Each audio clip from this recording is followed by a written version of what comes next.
Nothing I own runs.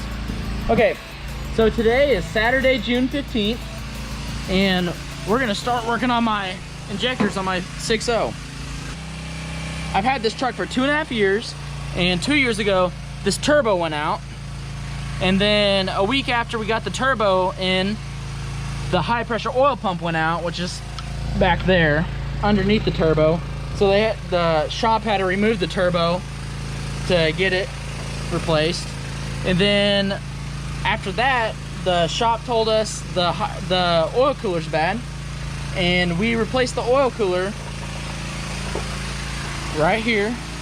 This is just the only visible part. This is just the oil filter relocation kit from Bulletproof Diesel.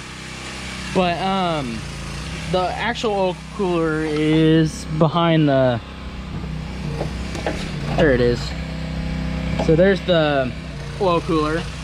That was $2,000 by itself, the oil cooler was.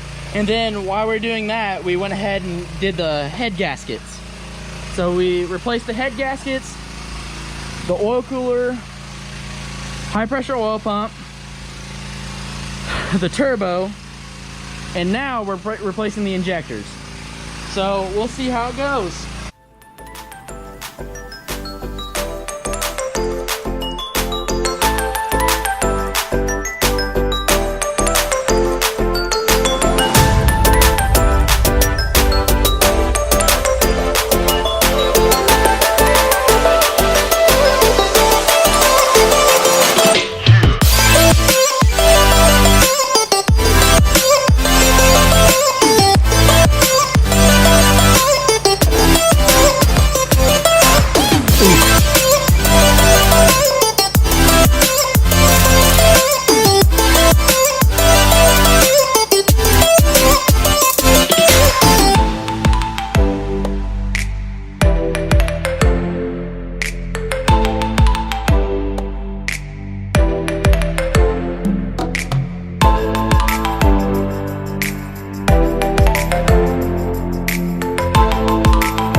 good.